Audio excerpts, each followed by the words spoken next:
Bien, hola.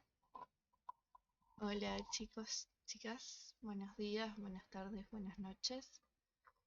Em, Les estoy grabando este pequeño repasito porque nuevamente me olvidé de grabar el repaso que hicimos anoche em, con los que pudieron estar. Así que para que quienes les sirve estos videos y no se lo pierdan, vengo a hacer la grabación de el repaso de la sesión número 3 de semiología.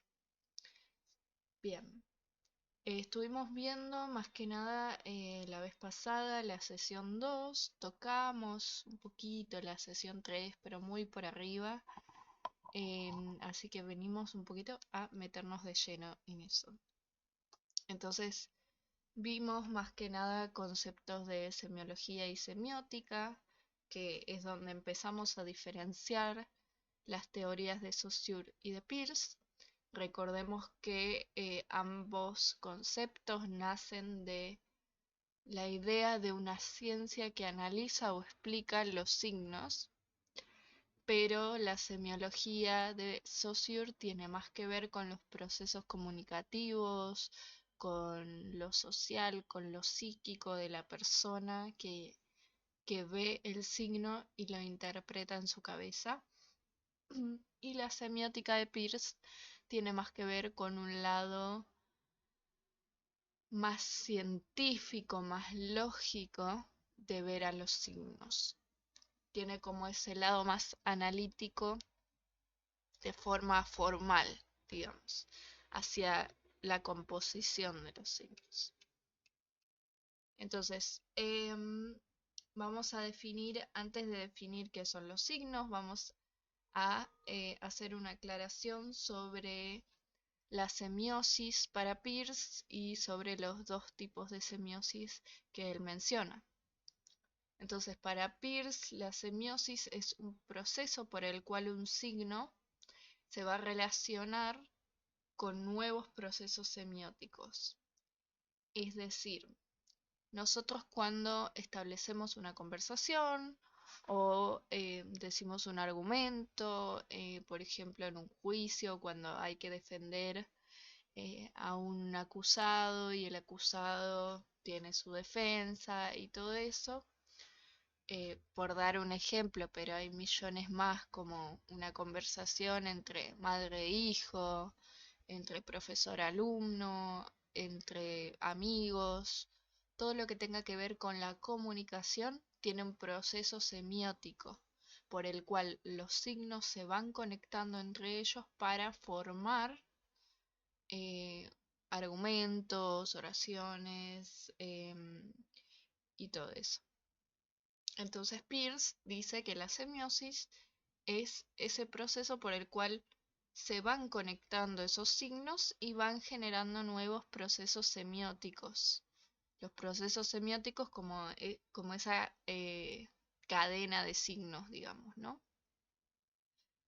Bueno, entonces refiere que dentro de la semiosis podemos dividirla en la semiosis infinita y la semiosis en acto. Peirce va a, digamos, señalar que la semiosis infinita es aquella que es atemporal, o sea que sucede en todo momento, y que la semiosis en acto es la semiosis que sucede en un momento particular en el que nos sentamos a analizar. ¿Ok? Entonces, la semiosis infinita tiene que ver más que nada con los pensamientos, más que nada con los sentimientos, digamos, porque nosotros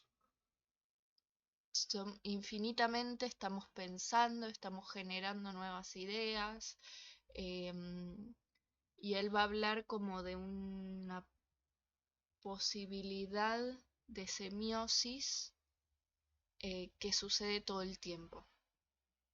Todo el tiempo se generan cadenas semióticas en nuestra cabeza, de las cuales algunas ponemos en palabras y otras nos la quedamos en nuestra mente. Voy a hacer un ejemplo. Si yo estoy pensando que me gusta el té verde. A mí me gusta el té verde. Bueno, ¿de dónde viene el té verde? De la hoja. La verdad que me gusta mucho el té verde. Y si desayunara té verde mañana, bueno, ¿y qué tengo que hacer después del desayuno yo? Y así. Eso es toda una conexión de signos, ¿ok? Es una cadena infinita de pensamientos. Mm, creo recordar que había un estudio dando vueltas por ahí, que ya me acordaré en algún momento quién hizo el estudio, pero tenía que ver con que los seres humanos por día tenemos una cantidad inmensa de pensamientos, de los cuales algunos son a propósito y otros son inconscientes. Y algunos se expresan en palabras o acciones y otros no. A eso refiere la semiosis infinita. La semiosis en acto tiene que ver con lo que se pone más en palabra, digamos. Lo que pasa en el momento entre la relación de un sujeto con otro. Ejemplo, una conversación.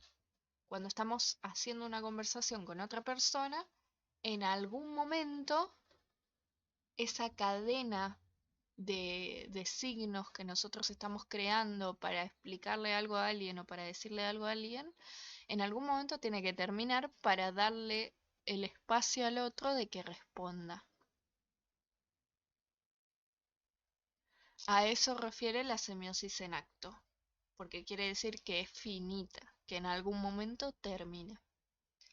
Ok, ahora sí vamos a definir qué es el signo para Peirce y todas las diferencias que va a hacer en cada uno de los puntos que componen a los signos. Ok, nosotros decimos en la teoría de Peirce que tiene una composición triádica porque está compuesta por tres partes: el objeto, el representamen y el interpretante. Entonces, bien, el objeto tiene que ver más que nada con la cosa en sí misma que está siendo representada por el signo. Y el representamen, a la cual también le va a llamar signo, es muy importante que hagamos esa relación, tiene que ver con esa representación hacia ese objeto. Y el interpretante va a ser el sujeto que vea el signo y entienda la representación del signo hacia el objeto al que refiere. Ahora vamos a parar particularmente en cada una de las tres partes que componen el signo para Peirce. Y yendo primero con el objeto, vamos a hacer la siguiente explicación. Peirce separa el objeto del signo en dos partes: interior y exterior, o inmediato y dinámico. Es importante que recuerden todos estos, no serían sinónimos en sí mismos, pero estas relaciones que hace Peirce entre las palabras, porque muchas veces va a aparecer en el cuestionario o en alguna de las preguntas del parcial de una manera y después puede aparecer de otra y se va a referir a lo mismo, digamos. Entonces, el objeto interior o inmediato de Peirce es aquel que nace de las representaciones, es decir, que construimos nosotros como individuo o la sociedad como una convención. Es decir, poniendo el ejemplo de, no sé, Lionel Messi, por ejemplo, o sea cual sea, Shakira. Yo pongo el ejemplo de Shakira, el objeto es Shakira, ok. Entonces, el objeto interior de Shakira sería lo que yo pienso de ella. Por ejemplo, Shakira es la mejor cantante. Shakira, no sé, es la mejor bailarina o es muy buena bailarina o cosas así. Tiene que ver con la representación. Y el objeto exterior va a tener que ver con la realidad del objeto en sí. O sea, lo que es el objeto completo, no la parte que yo veo del objeto o que un grupo social ve de ese objeto, sino el objeto como un completo, como un entero. En este caso, el objeto entero sería Shakira. Shakira en sí misma, y el objeto interior es, no sé, que para mí Shakira es la mejor cantante. Bien, espero que se haya entendido ese ejemplo. En cuanto a la construcción del representamen, recuerden que dijimos que representamen también puede referirse al signo. Tenemos Peirce va a ser como esta pequeña diferencia entre estos tres tipos de signos, que esto es una pregunta que aparece mucho en el cuestionario que está en la sesión 3 de Peirce en el CIU guaraní. La gran mayoría de las preguntas es sobre esto. Así que es medio difícil por ahí de, de reconocerlos en las preguntas, pero es importante prestarle atención por esto porque es medio tramposo. Bien, el signo como índice tiene que ver con la conexión física entre el objeto y el signo. Entonces, acá puse uno de los ejemplos que ponen en el cuestionario, en el que decimos que la cicatriz o esta sutura es el signo y que el objeto al que refiere es la herida. ¿Ok? Bien, siguiendo con esta explicación, vamos con el signo como icono. Este es más sencillo, tiene que ver con la relación de semejanza entre el objeto y el signo.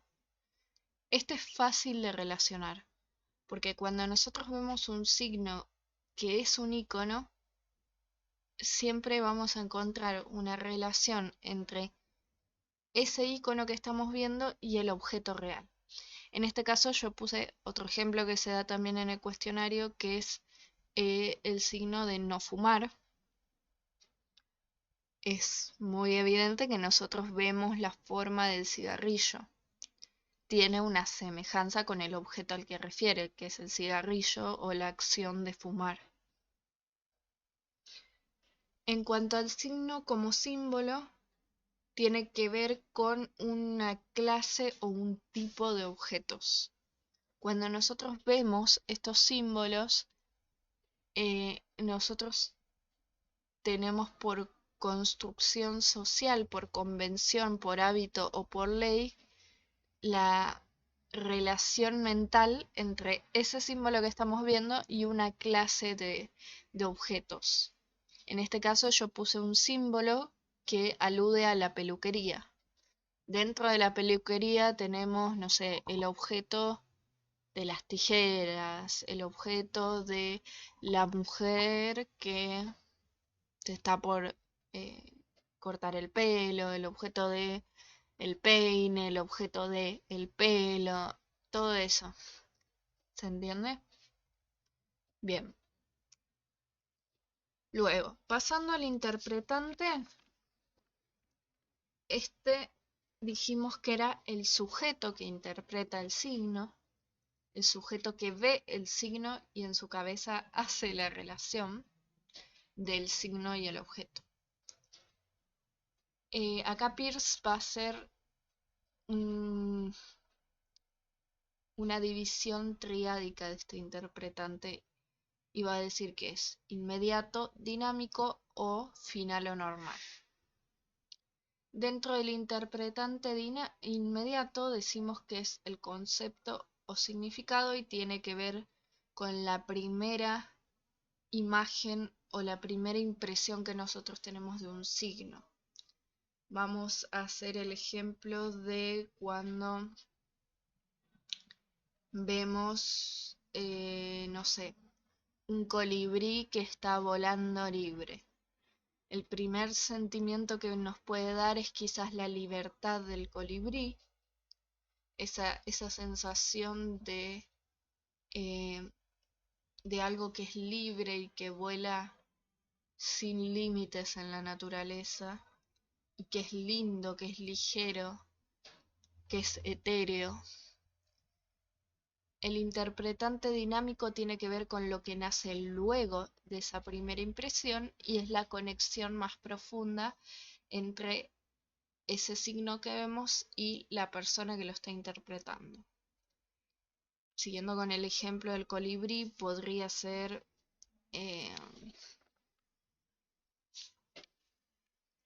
por ejemplo, que nos dé, que nosotros recordemos el colibrí y nos recuerde a una persona que queremos mucho porque a esa persona le gustaban los colibríes y le generaban una sensación de libertad y le gustaban mucho, por ejemplo. Después, el interpretante final o normal no tiene tanto que ver con los otros dos, sino que eh, hace este concepto del interpretante como un hábito, como una acción que pasa y se produce todo el tiempo, tanto en una actividad social como en una individual. O sea, es recurrente y constante. Nosotros todo el tiempo estamos interpretando signos. Cuando hablamos con otros, cuando vemos algo, cuando leemos algo, todo el tiempo estamos interpretando signos. Las sociedades también, por tanto, es un hábito. Y decimos que es un hábito porque esto se aprende. Nosotros cuando somos niños aprendemos a hacer la relación entre el signo y el objeto al que refiere. Nuestros papás o nuestros tutores o la gente de alrededor de nuestro contexto nos va explicando la relación entre la palabra manzana y el objeto de la manzana en sí, o la palabra colibrí y el animal del colibrí, y así eternamente. Bien, ahora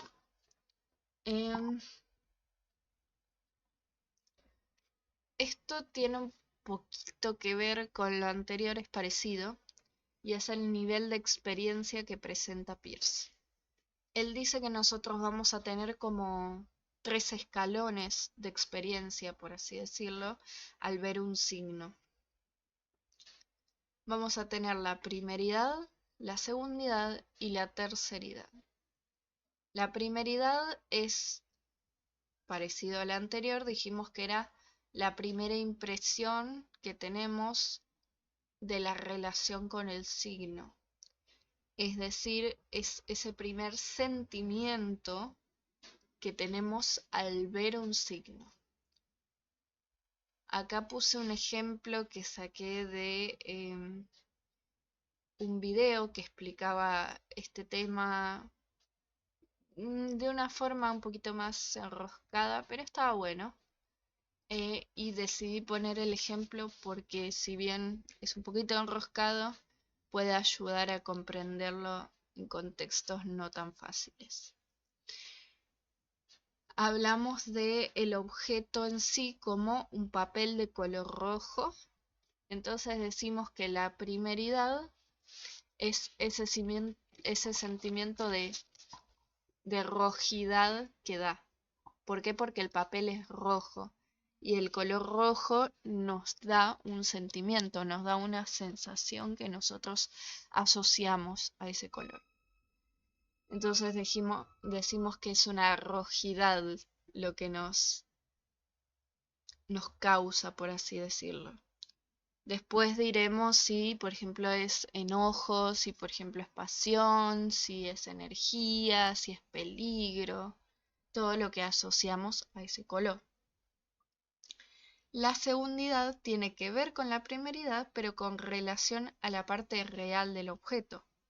Dijimos que la primeridad es el sentimiento que nos genera Y la segunda es la realidad del objeto, es decir, el color rojo en sí mismo del objeto, no lo que nos genera, sino el color en sí. Y la terceridad tiene que ver con ambas partes, con la realidad y con lo que sentimos de eso mismo y cómo lo expresamos, o sea, las palabras. Entonces decimos, este papel es rojo. Bien, porque tiene que ver con esa parte más particular del objeto. Refiere más que nada a las palabras, a cómo expresamos en palabra lo anterior. Bien, esto lo vamos a saltear. Ok. Bueno, problemas con el PowerPoint. Bueno, eso más que nada sería todo lo más importante del capítulo 3 sobre la teoría de Peirce. Recuerden que si quizás no se entendió tanto esta explicación, pueden tratar de leer los resúmenes que fui subiendo, donde se explica quizás de otras formas, más simples o más detalladas para poder comprenderlo mejor. Y si no, les recomiendo que utilicen nuevamente los resúmenes que están en el drive de la descripción del grupo de semiología. Si no, también pueden utilizar el podcast de apoyo que aparece en el CIU Guaraní dentro de los contenidos de cada sesión. Hay un capítulo del podcast que solamente se puede escuchar en el CIU Guaraní, por lo que yo sé, así que les recomiendo, si no terminan de comprenderlo, em, escuchar esos podcasts, leer los resúmenes o buscar en YouTube alguno de los videos que traten de esa parte específica que no entendieron porque suelen dar más ejemplos. Em, Así que nada, espero que les haya servido. Traten de estar en los próximos repasos que hacemos, porque de esta forma se entiende mejor, damos otros ejemplos, lo explicamos con más tiempo y las cosas se aclaran un poquito mejor que, que por ahí ahora que se me van las ideas para explicarles. Pero nada de eso. Espero igualmente que les sirva un montón.